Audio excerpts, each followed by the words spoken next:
Unsa jud ay ang mga pamaagi? Unsa jud imong dapat buhaton kung ikaw gusto mo palit og mga property like house and lot sa usa ka subdivision or usa pod ka condominium. Diha ra ka istorya ta para ikaw makahibaw ug ako pong mapasabot sa imo og tarong kung unsa jud ay mga dapat buhaton. Para sunod kung ikaw mo palit na mo acquire ng mga properties, is kahibaw na ka unsay permero hantod sa katapusan. So, unsa ang number one? Unsa man jud ang una nimo buhaton kung ikaw mo palit og property like house and lot or condominium? Imong buhaton ni ana is kanang gitawag na mag-research. Sa internet, daghan na kay tayo makita ng mga gipang post sa mga agents or sa bisag kinsa man nga naga-sell og mga property, no? Anong importante man nga mag-research ta before ta mo palit para natay knowledge, no? Initial knowledge sa mga property na atong gusto paliton. Mo na naka the best, mo na nakanindot sa atong panahon karon kay nanay gitawag na internet, no? Sa sugod pa lang makita na nato ang mga property na gusto nato paliton. And makahibaw po tak og natay initial bitaw nga panghuna-huna pod or idea nga legit ba ni siya or dili. Ikaduha, unsa man jud ang dapat nato buhaton before mo palit. Ang tubag ni ana is kanang gitawag na mag-inquire. Kung mingon tag mag-inquire, mangutana ta. Ang pangutana karon, asa ta mangutana? Kinsa atong duulan kung kita mag-inquire sa mga property na atong gusto paliton. Tubag ni ana sa mga real estate agent. Ug pwede po ka madto sa opisina sa developer. Pero nindot jud kung na kay ahente. Nindot jud kung na kay real estate agent nga mapangutan-an online or offline. Ang pangutana ron is nganuman. Nganuman jud, unsa man jud reason nganong importante nga mag-inquire sa tadaan sa atong mga agents mahitungod sa balay na atong gusto paliton. Ang tubag ni ana, ang mga real estate agents or real estate salesperson, swito na kina sila sa mga property na imong gusto i-acquire o gusto paliton.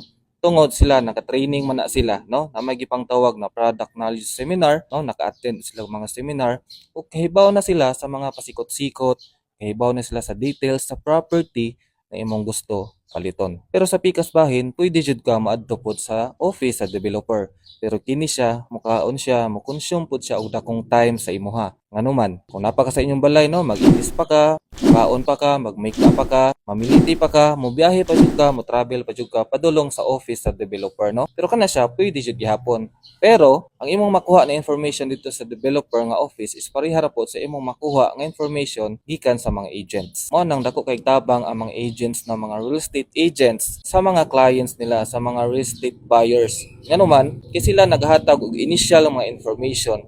Sila ang nagapasabot og una sa property na gusto paliton sa mga clients. Karon ang ikatulo nga imong dapat buhaton, no, nakahuman na kag research, nakahuman na pug kag inquire.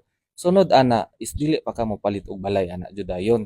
Sunod nimo buhaton is kanang gitawag na site tour or house tour. Kung mingon kag site tour or house tour, ikaw na mismo uban imong agent is moadto sa location.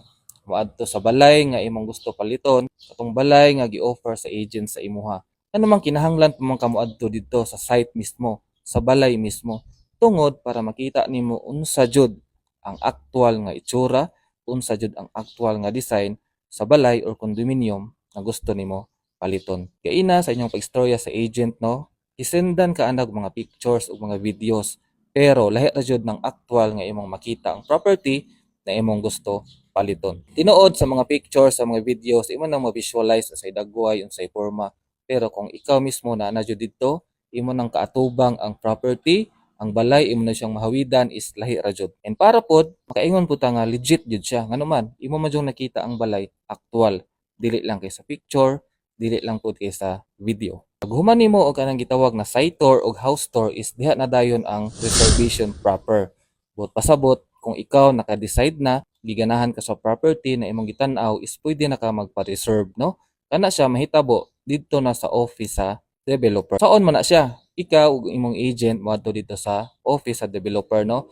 Nagitawag na briefing. Dito na ingon ang mga final na jud mga details sa mga bayronon ug uban pa na mga wala na ingon sa agent sa imuha. Mahitabo dito na discussion sa imuha ug ang marketing staff sa developer, sa kontrata, sa mga kasabutan, sa payments ug uban pa na dapat nimo asikasuhon along the way para makuha ang kanang gitawag na property na imong gusto. Og ang pagbayad niini pod sa reservation is dito na pod na siya mahitabo sa office sa developer. Kung imong tan-awon, no, dili ingon nga makapalit jud dayon ka. Nganuman nay gitawag nga process or step by step nga pamaagi. Nganong ingana man, nganong di man ingon nga diretso dayon. Tungod para hanay plastado, legal ug legit jud imong pagpalit og property, kana siya legit pod na imong makuha, no? Munang careful jud ta sa itong mga istorya sa internet, no? Kung kinsa manggaling na nga nag-offer sa to og mga property, ayaw kalimti ang mga pamaagi, step by step or process before ka mo palit og balay, labi na kung ikaw usa ka first time home buyer. Kung balikon, number 1, mag-research sa ka. Ikaduha, mag-inquire. Ikatulo, dapat nakay site tour na buhaton. O ikaupat, kanang gitawag nga reservation proper. Ug akong advice sa inyo hajud pod, no, sa mga naminaw niini, is kinahanglan magkuha na lang pod ka og agent.